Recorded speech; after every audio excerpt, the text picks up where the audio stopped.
एक बड़ा गंभीर प्रश्न आ गया, गया श्राद्ध के उपरांत श्राद्ध तर्पण पिंड करें कि न करें। पहले हाँ ये पहले द्रविड़ से पूछी, फिर मैं जी पहले श्रद्धेय द्रविड़ जी शास्त्री से अनुरोध है कि वो बताएं। योगिनी हृदय ग्रंथ में आसाम के पास जो शक्तिपीठ है कामाख्या, वहाँ के कुछ तीर्थों का वर्णन है। उन तीर्थों में गय तीर्थ, शुक्ल तीर्थ, वामक तीर्थ इत्यादि लोमक तीर्थ वगैरह हैं।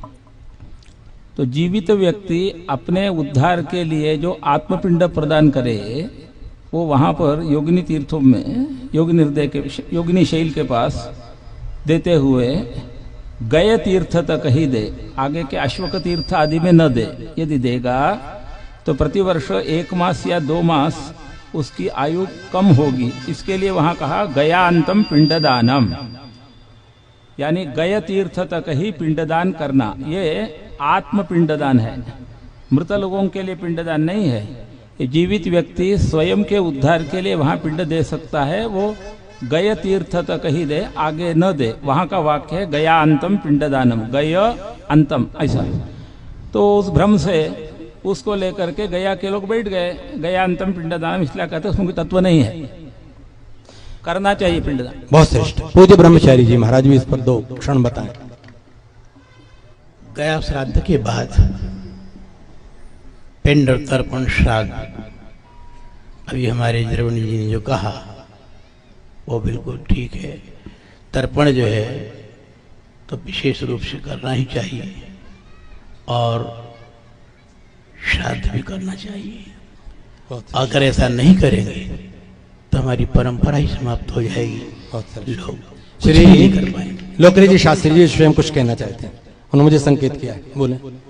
तो वाक्य करणात् मृताहेर भूरि भोजनात् गयायाम पिंडदानाच्च त्रिभिः पुत्रस्य पुत्रता। ठीक है। इस श्लोक के द्वारा गया का पिंडदान होने के बाद भी नित्य उनका जो ये श्राद्ध है आपका सांवत्सरिक, वो करना ही चाहिए। ये धर्मशास्त्रीय वचन है। बहुत श्रेष्ठ। श्रीदेव शुक्ल जी, डॉक्टर शुक्ल जी, अब आएगा अध्यक्ष जी के पास।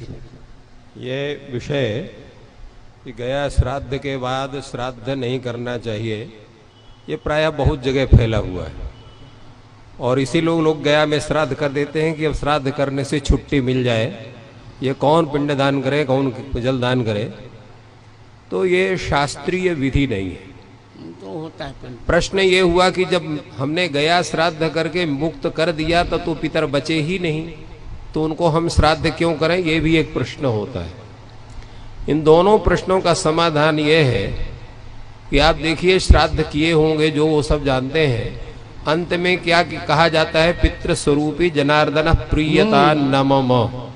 वो पिंडदान पितरों के माध्यम से भगवान जनार्दन को आप पिंडदान करते हैं।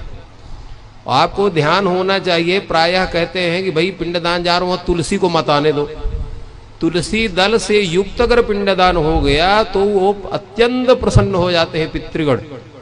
तो इसलिए उस पितृ रूप में साक्षात जनार्दन को पिंडदान होता है। पिंडदान अवश्य करना चाहिए। अगर किसी का सामर्थ्य या व्यवस्था नहीं है तो भोजन, ब्राह्मण भोजन के रूप में पिंडदान करना चाहिए, वो भी पिंड ही माना जाता है।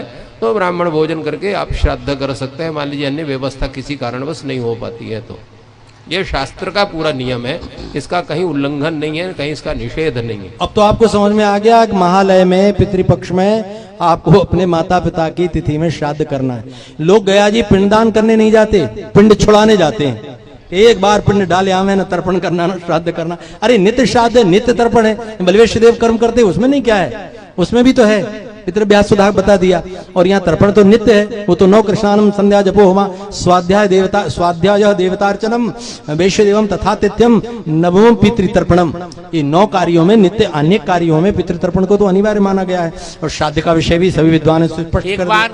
एक बार 1974 में मुझे स्मरण है, सांगवेद विद्यालय में वाराणसी में एक धर्म सभा हुई थी। उस धर्म सभा की अध्यक्षता की थी करपात्र स्वामी ने। और मुख्य अतिथि थे पंडित राजराजेश्वर शास्त्री द्रविड़, और विशिष्ट अतिथि के रूप में प्रश्न कर रहे थे तत्कालीन न्याय विभाग अध्यक्ष हमारे संस्कृत विश्वविद्यालय के बद्रीनाथ जी शुक्ल। ये चर्चा आई थी, तो चर्चा में ये निर्णय हुआ था कि गया श्राद्ध के पहले यदि पिंडदान नहीं होगा तो दंड मिलेगा। उन्होंने कहा कि गया श्राद्ध के बाद पिंडदान करना चाहिए। मान लीजिए किसी के पास धन नहीं है, तब वो प्रत्यवाय नहीं लगेगा, यही केवल गया श्राद्ध का महात्मा होगा। बहुत श्रेष्ठ। माने अन्यत्र तो गया श्राद्ध के पहले तो प्रत्यवाय भी लगेगा। आपके पास पैसा नहीं है तो कर्ज निकाल के पिंडदान करो, परंतु गया श्राद्ध करने के पश्चात यदि अभाव है आपके पास तो चल जाएगा, प्रत्यवाय नहीं लगेगा क्यों गया श्राद्ध में आपने पिंड कर लिया है। वैसे निरंतर पिंडदान यथासंभव, यथाशक्ति, यथा द्रव्य पिंडदान करना चाहिए। ऐसी व्यवस्था वहां उस समय की गई।